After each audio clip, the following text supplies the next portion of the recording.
Mais um país da América Latina com problemas políticos, dessa vez foi a Bolívia, que passou por uma tentativa de golpe militar que pode mergulhar o país em uma guerra civil. Mas por que essa tentativa de golpe aconteceu? Quem são os envolvidos? Quais são as consequências para a América Latina? E qual a posição do Brasil em relação a isso? Vou te explicar tudo nesse episódio para você ficar sabendo exatamente o que está acontecendo. E ainda vamos dar repercussão a Donald Trump, mais uma vez falando da guerra da Ucrânia. E ele disse, se for eleito, vai acabar com esse conflito. Mas a grande novidade é que agora ele apresentou um plano. E esse plano favorece a Ucrânia, a Rússia ou somente aos Estados Unidos? Se você quer entender tudo que está acontecendo na geopolítica internacional neste momento, então confere aí o episódio de hoje. Atualiza aí!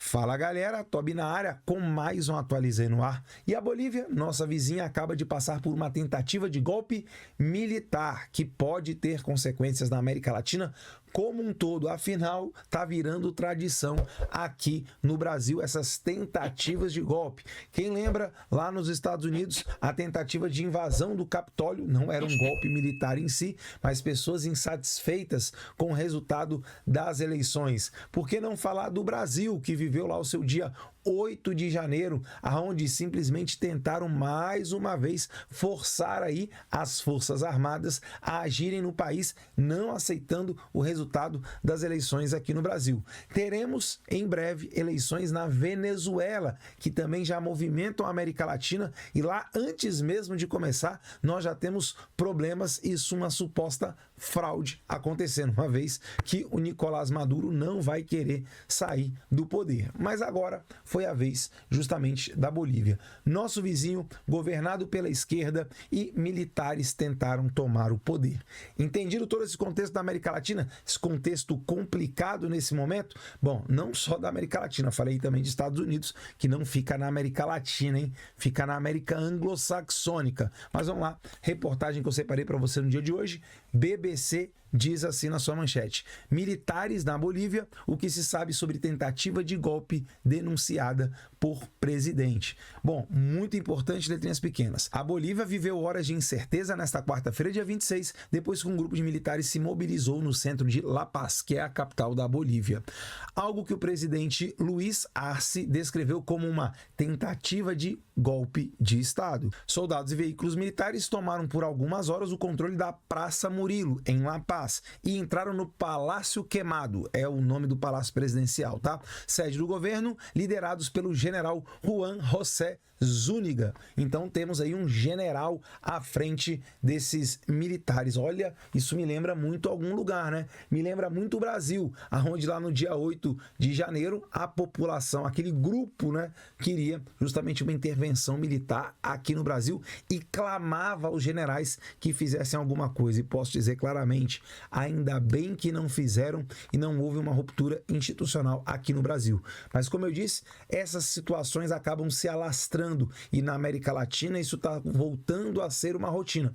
Voltando porque nós já vivemos vários momentos, várias ditaduras militares aqui na América Latina, ali no período da Guerra Fria, segunda metade do século XX. Então isso é muito preocupante. Lá foi uma tentativa efetiva, exército na rua, blindados, gás lacrimogênio, mas o que aconteceu? Se liga aí, continuando. Hora depois, Zúñiga foi preso pela polícia, ou seja, o general que tentou fazer tudo não tinha o apoio das Forças Armadas como um todo. Na verdade, ele tinha o apoio de pouquíssimas unidades militares que foram às ruas com ele. Ele tentou fazer ali uma algazarra com a percepção que se ele fosse às ruas, os demais militares iriam acabar aderindo a esse golpe. Aliás, esse é um modus operandi muitas vezes já feito na América Latina. Um grupo pequeno se revolta, sabe da insatisfação que às vezes é generalizada, mas ninguém tem coragem de dar o primeiro passo. Aí alguém vai dar esse primeiro passo, encoraja os outros que vão aderindo a esse movimento, que vai ganhando corpo,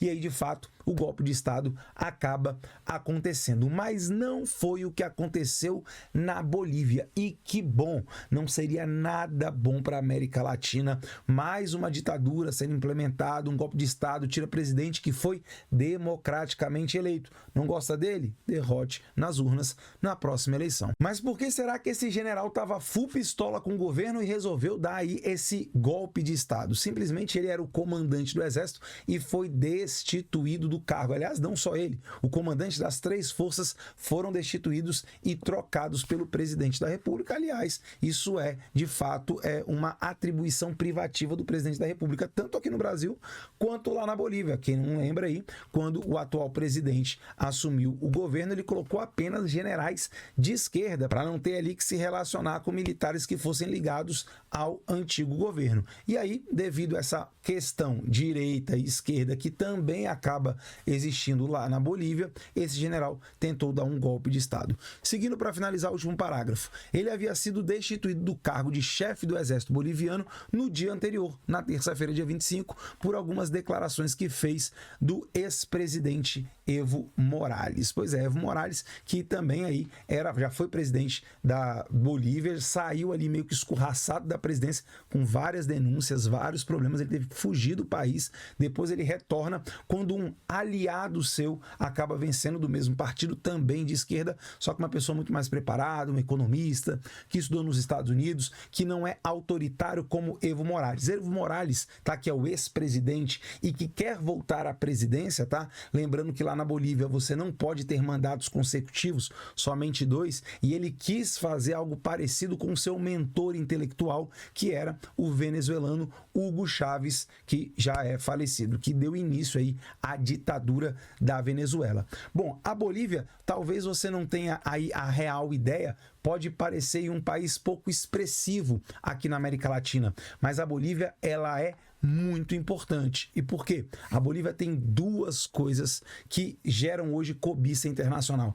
A primeira é o gás natural que existe na Bolívia. O Brasil, inclusive, compra muito gás natural da Bolívia. Gás natural esse que foi reajustado justamente quando o presidente, que era ministro da Economia, fez aí um acordo com o Brasil renegociando valores, o que fez muito bem para a economia boliviana. Mas o que tem hoje na Bolívia e que causa cobiça internacional, e isso é muito importante porque pode fazer entrar muitos dólares na Bolívia, é a maior reserva de lítio conhecida até o momento. E por que que lítio é muito importante? Porque o lítio é a matéria-prima das baterias elétricas modernas. E aí nós estamos falando de equipamentos eletrônicos em geral, smartphones, tablets, computadores e principalmente os atuais veículos elétricos. Sem o lítio não existe a bateria dos carros elétricos, consequentemente, essa nova onda de eletrificação das frotas não seria possível. Ou seja, um recurso natural existente na Bolívia extremamente importante e muito valioso. Isso faz com que os olhos da cobiça cresçam para cima da Venezuela, tanto do estrangeiro quanto de pessoas dentro do próprio governo ou do próprio país que tenham ali algum tipo de autoridade. E aí vem uma questão importante. Essa tentativa de golpe teve reverberação na América Latina? Alguém apoiou essa tentativa de golpe, como acontecia no passado, os golpes militares que aconteciam na América Latina, né? Argentina, Brasil, Chile, automaticamente eles eram reconhecidos pelos Estados Unidos, o que dava mais força para esses regimes. Mas dessa vez foi o contrário. O primeiro a se manifestar foi quem? O anão diplomático. Ele, Lula, o homem que não entende de nada, fez aí um pronunciamento no X e disse assim, ó: a posição do Brasil é clara, sou um amante da democracia e quero que ela prevaleça em toda a América Latina. Olha que cara de pau, que hipócrita esse presidente brasileiro, esse anão diplomático. Ele é um amante da democracia? Interessante que os países que ele mais se relacionam são todos ditaduras. Anota aí, ele se relaciona com Cuba, ditadura. Se relaciona com a Venezuela, outra ditadura. Se relaciona com o Irã, mais uma ditadura. Ele se relaciona com a Rússia de Vladimir Putin. E claro, ele é fã da China, de Xi Jinping, mais uma ditadura. amante da democracia? Bom, seguindo aí, ó. Condenamos qualquer forma de golpe de Estado na Bolívia e reafirmamos o nosso compromisso com o povo e com a democracia no país irmão.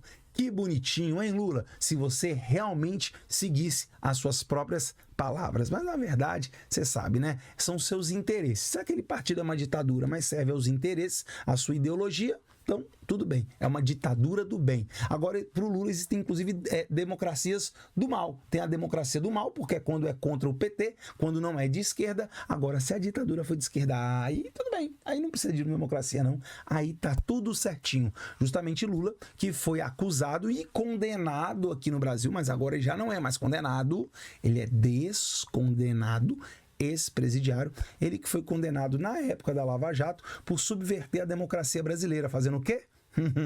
Comprando o poder legislativo. Isso não é uma forma de ditadura? Comprar o poder legislativo? Está lembrado, né? Mensalão, Petrolão, enfim, seguindo. E o mundo? E os outros países? E a América Latina? Como se comportou? Bom, primeiro diz aí a UOL Notícias. OEA, Organização dos Estados Americanos, caso você não saiba, é mais ou menos assim, uma ONU, só que só do continente americano. A OEA diz o seguinte: não tolerará quebra na ordem constitucional legítima na Bolívia, ou seja, não encontrou respaldo na OEA, que é liderada, obviamente, pelos Estados Unidos. Brasil, de fato, Venezuela, Cuba, México e a própria OEA, que eu já falei, mundo denuncia tentativa de golpe de Estado na Bolívia, ou seja, aqui na América Latina, todo mundo contra esse general maluquinho aí. E por último, Estados Unidos, Espanha e, mais uma vez, OEA, confirmam a repercussão do golpe fracassado na Bolívia, o que é muito bom. O golpe da Bolívia fracassou, não encontrou reverberação na geopolítica internacional, nos outros estados, e isso é bom para que a democracia de fato vença esses obstáculos autoritários. Que bom que o Brasil não embarcou mais uma vez nessa. E eu posso te garantir, tá? Se o Brasil permanece uma democracia, mesmo uma democracia capenga, porque a nossa democracia aqui é capenga, você está sabendo disso. E por que ela é capenga? Porque nós temos aí um Supremo Tribunal Federal completamente parcial, temos um ex-condenado que foi descondenado, que estava preso, que saiu da prisão para virar presidente. Bom, enfim, tem essa coisa toda. Mas ainda bem que os militares brasileiros não embarcaram nessa aventura autoritária do antigo governo, que queria sim fazer do Brasil uma ditadura. Mas e você aí? O que você pensa de toda essa situação da América Latina? O que você pensa, em especial, da questão da Bolívia? Será que a questão econômica ali estava falando mais alto? As reservas de lítio gerando cobiça internacional? Quero saber sua opinião. Coloca aqui nos comentários. Sua opinião é importante demais aqui para o canal.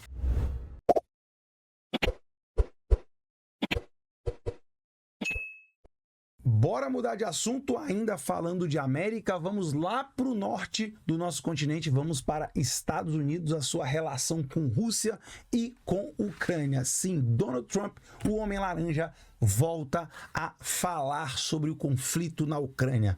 Reportagem da Veja diz assim na manchete: o plano de Trump para encerrar a guerra na Ucrânia caso volte à Casa Branca. E olha, tudo indica que ele vai voltar. Donald Trump está mais forte do que nunca, embora, olha que loucura, agora ele seja um condenado por um tribunal de Nova York. Mas lá nos Estados Unidos não tem lei da ficha limpa, então ele pode sim ser candidato.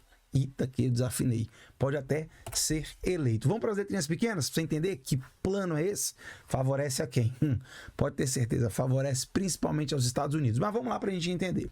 2 conselheiros do ex-presidente americano Donald Trump apresentaram ao republicano um plano para acabar com a guerra da Ucrânia a ser adotado pela Casa Branca caso Trump vença as eleições de novembro, de acordo com uma reportagem publicada pela agência de notícia Reuters nessa terça-feira, dia 25, extremamente recente, porque ele já tinha falado, o Trump já tinha falado, acabo com a guerra da Ucrânia em 24 horas. Ele só não disse como. Eu já trouxe essa informação aqui para vocês e eu já tinha previsto como ele faria isso, que é exatamente como ele está dizendo que vai fazer aqui do lado. Vamos prestar atenção aí, ó. Sobre o acordo traçado por generais da reserva, ambos chefes do Conselho Nacional de Segurança durante a presidência de Trump, os Estados Unidos só continuariam o envio de armas ao exército ucraniano caso o país entrasse em negociações de paz. Tá vendo aí? A Ucrânia vai ter que entrar em negociação de paz. Em relação à Rússia, o Washington alertaria que qualquer recusa de uma trégua resultaria em um maior apoio americano à Ucrânia. Olha, o homem tá corajoso, ele quer dar um checkmate tanto na Rússia quanto na Ucrânia. Ele quer se colocar como o fiel da balança. Entenda aqui, vou explicar para você aqui. Ele vai falar o seguinte: olha, Ucrânia, se você quer continuar recebendo armamento dos Estados Unidos para poder se proteger, você vai ter que sentar na mesa de negociações e vai ter efetivamente que negociar com a Rússia. Entendido, Ucrânia? A Ucrânia vai ter basicamente só essa opção. Vai ter que aceitar, porque se não aceitar, perde o apoio americano. Se perder o apoio americano, já era. A Rússia passa por cima. Por outro lado, os Estados Unidos vai virar para a Rússia e falar: Rússia, vem cá, senta aqui para negociar com a Ucrânia. E se você não vier, nós vamos aumentar a nossa ajuda militar para a Ucrânia. Vamos tornar a Ucrânia super poderosa, o que pode se virar contra você. Eles podem recuperar territórios que hoje está no controle russo. Pegou a ideia? Pegou a jogada que basicamente está beneficiando os Estados Unidos, mas que também me parece que vai beneficiar a Rússia. E quem vai sair perdendo? A Ucrânia, porque qualquer tipo de negociação, na situação atual do conflito, ela vai ser muito clara. O Putin já está favorável à negociação. E a negociação dele é clara, ele já disse. É só você deixar a Rússia com todos os territórios conquistados, ou seja, o leste e o sul, Lugansk, Donetsk e principalmente a Crimeia, que está tudo certo. O conflito acaba imediatamente. E a Ucrânia vai perder mais de 20% do seu território. Pois bem, último parágrafo. Segundo o plano, o cessar-fogo seria baseado nas linhas de batalha prevalecentes durante as negociações de paz. Segundo a Reuters, os dois conselheiros já apresentaram a estratégia para Trump, que respondeu favoravelmente, ou seja, os termos do acordo iriam correr mediante a posição momentânea das tropas no terreno. Ou seja, se a Ucrânia quiser recuperar território, tem que fazer isso agora. Porque se o Trump foi eleito em novembro, tomar posse em janeiro, meu amigo, o território que ela não tiver recuperado já era. Vai virar russo de acordo com esses planos do Donald Trump. E aí vem a grande questão. Você acha que o Donald Trump está certo? Você acha que esse acordo é de fato favorável à paz ou para qual país ele pende mais? Na minha opinião, ele pende mais claramente para dois países. Primeiro, para os Estados Unidos, que se livra desse problema. Segundo, para a Rússia, que vai ganhar novos territórios e a Ucrânia sairia desmoralizada. Mas só lembrando, o Putin não está interessado apenas na Ucrânia. A vitória do Putin na Ucrânia fará com que daqui a algum tempo ele se reorganize, faça alianças mais fortes e o conflito voltará à Europa. Bom, é isso que eu penso. Quero saber o que você tem a dizer sobre mais esse fato. Para isso, você vai colocar seu comentário logo aqui embaixo. Galera, olha só, eu tenho que agradecer demais. O canal não para de crescer, mais inscritos chegando a cada dia. E se você ainda não é um dos inscritos, eu vou pedir para você clicar aqui, ó. Clica na logo do canal e ajude a gente a bater os 100 mil inscritos. Não esquece o seu like, o seu comentário e badala esse sininho de notificações, porque todo dia tem vídeo de geopolítica às 6 horas da manhã, só Tobi na área, só o Atualiza aí tem isso. 6 da manhã, você tá indo pro trabalho, tá tomando café e tá ficando bem informado. Então dá essa força, pô, dá essa moral, é um ganha-ganha, tamo junto. Obrigado de coração, eu volto amanhã com mais um episódio do Atualiza aí. Beijo, fica com Deus e fui.